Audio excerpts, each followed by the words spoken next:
Today's victim is a 1987 S15 four-wheel drive, 5-speed, and it's the same as a S10, just the GMC version. Later became the Sonoma. So this S15 is first generation, same as a first generation Sonoma, same as a first generation S10. They're all the same truck, just different badges. Today's project is going to be installing a new Pitman arm in it, and I've actually started this before and stopped, and you'll see why in a minute. I'll get the skid plate off of there and then turn you back on. You can see what I'm looking at. Okay, I'm not quite sure how the light's going to be in here. Okay, this is the Pitman arm, and that's where it connects to the drag link. This is where it bolts to the bottom of the steering box. And there's the nut that is like maybe a ½ inch from the bottom of that cross member. That frame cross member that can't be removed. It's welded onto the frame. So that's why I stopped last time. It wasn't be a quick and easy job like a normal vehicle. I am hoping I can unbolt the steering box from the frame and swing it out enough to where I can get that off, get the nut off, and then get the Pitman arm off with the tool. I'd rather not remove the steering box if I don't have to, because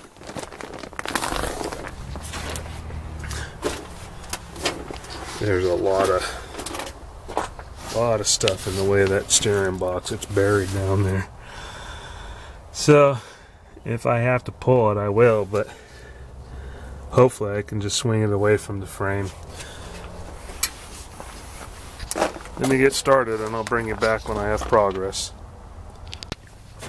Okay, just a short note here. Steering box is here and it bolts through the frame, and it's held on by those three 16mm bolts. So I'll start by pulling those off and see if I can get it out of the way. Actually, yeah, that'll do. Here's where we are now. Over between the frame and the front axle, you have access to the bottom of the Pitman arm where it mounts to the drag link. Take the Carter key out, 22mm castle nut.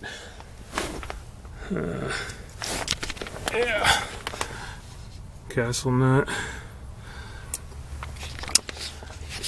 Removes that. Then you go over here to the front. Up here. And take a pickle fork right into that joint and pop that off. Okay, I got that off, and then the three 16mm bolts that go through the frame to hold the steering box on. There's no nut, it's threaded into the steering box. Looks like General Motors learned their lesson, because this is a nice boxed in frame where they got the steering gear bolted to.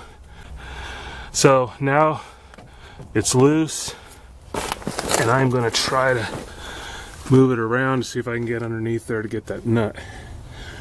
I apologize for this not really being an action film as far as showing the work being done, but there's no practical way to set up a camera down here and work. It's kind of like a time lapse but with narration, so I'll bring you back. I'll bring you back in a minute. Thanks. After lifting the Pitman arm out of the drag link, the steering box is loose now, and I can swing it up and over enough. I can get the nut off now, but I still don't know about getting the Pitman arm puller in there. But one step at a time, I'll pull that nut off. Well, it looks like the truck is winning. I could not get that thing to twist over enough to be able to get to that nut. And what I did is I disconnected the steering shaft from the upper column, the lower shaft from the upper shaft. So now the whole steering box is just floating freely down there. And I was hoping that would allow me to twist it over and work on that nut, but it's still not working. The power steering lines are just too taut to allow much clearance here, so I think I'm gonna have to just pull those lines, and at that point be pulling the box out because there won't be anything left holding it in. But what I got going on here is I can twist it and push it up enough to where I could, if I kept fighting with it, I could get that nut off. But there's just no way I'd get the Pitman arm puller in here. That's this tool here. To get that, get it off the shaft. I guess the other option could be to pull the sway bar. I think that's going to be even more work than pulling the steering box, though. Because yeah, these are nutted on there. So I think that's my next step here. Okay, I got the steering box out. I was hoping to have better news, not only for myself, but anybody that may be trying to tackle this job on a first gen. Hoping that Pitman arm would be replaceable without pulling the steering box out. But I don't see that that's an option now. However, pulling the steering box out this way rather than clearing all that clutter up there will save you some time. It wasn't so bad once I got the two lines off and the whole assembly just slid out. So the nut that holds the two halves of the steering shaft together is 15 millimeter, and that side is just captured in there. I forget the term for that right now. It's like a carriage bolt, and so that won't spin, but you need a 15 millimeter on that.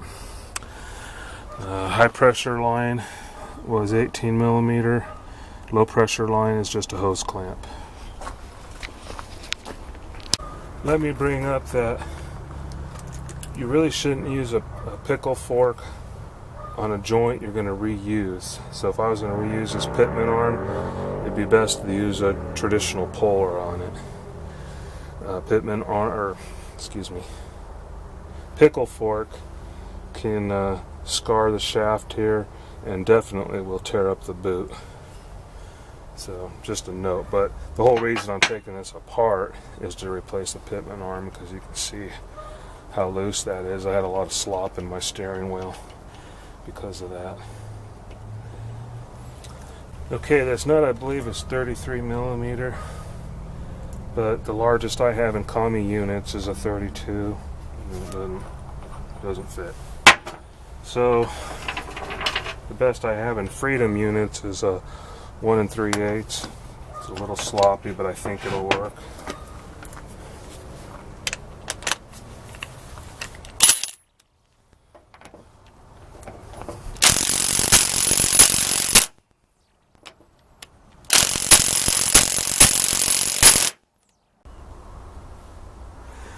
Well, as you saw, the electric impact wasn't doing it.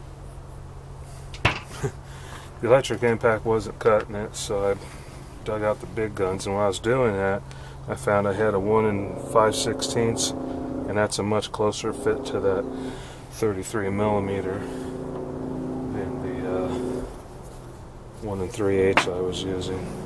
So the air had no problem pulling it off.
Well,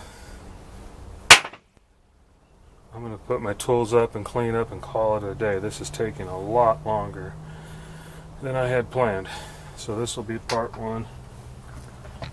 Part 2 will be putting everything back together. Thanks for watching. Okay, day number 2 on this. Putting it back together, hopefully getting it completed. I got the new Pitman arm on.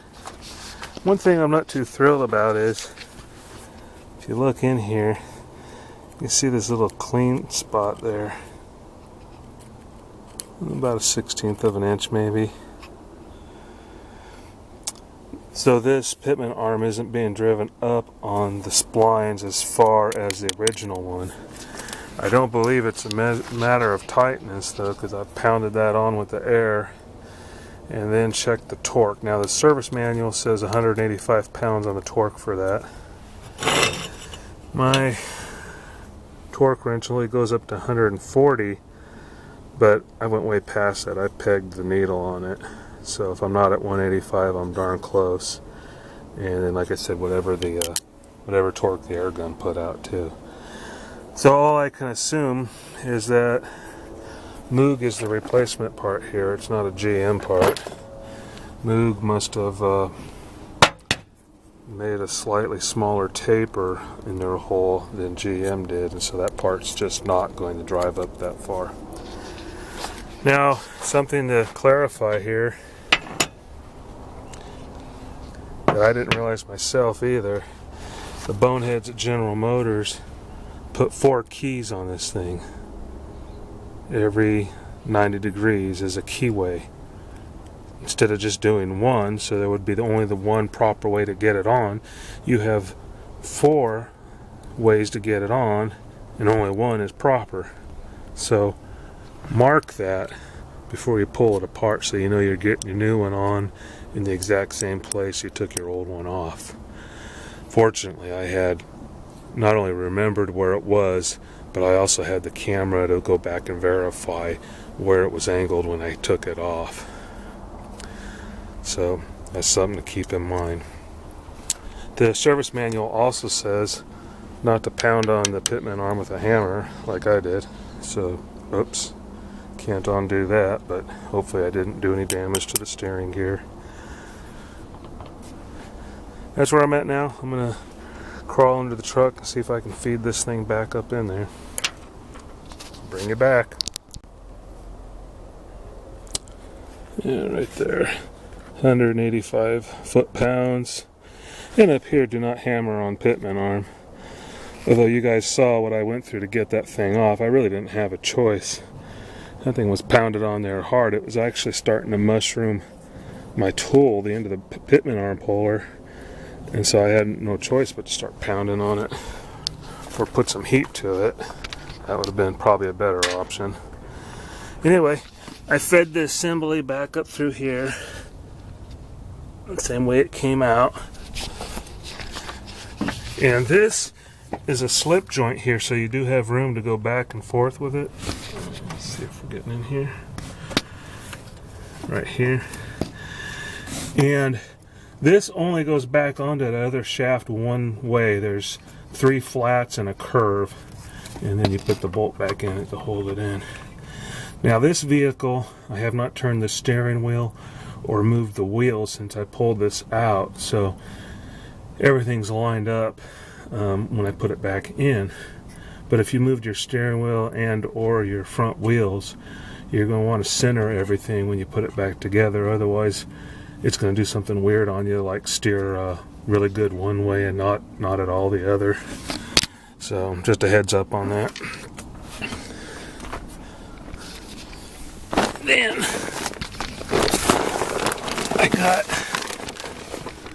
the new Pitman arm in the drag link here.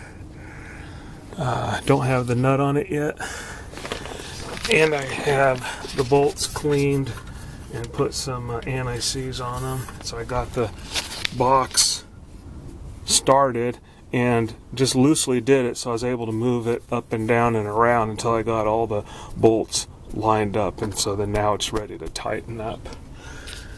So downhill side now, hopefully nothing will go wrong, but should just be a matter of bolting this up, bolting the Pitman arm up, tighten the shaft, and put the power steering lines back on, and then refill the reservoir. So I'll bring you back when I'm finished. Okay, it's all back together and working fine, and the free play is gone from my steering now. I had replaced the idler arm a couple of years ago, but the Pitman arm caught up to it. And in retrospect, it'll be easier if I have to do this again, because I know that I'm not going to be able to, you know, cock it over and get to that nut and try to do it in frame. That's where most of my time was wasted last night, but today went together pretty smoothly, no big issue. So hopefully that'll help somebody, and see you in the next one. Thanks for watching.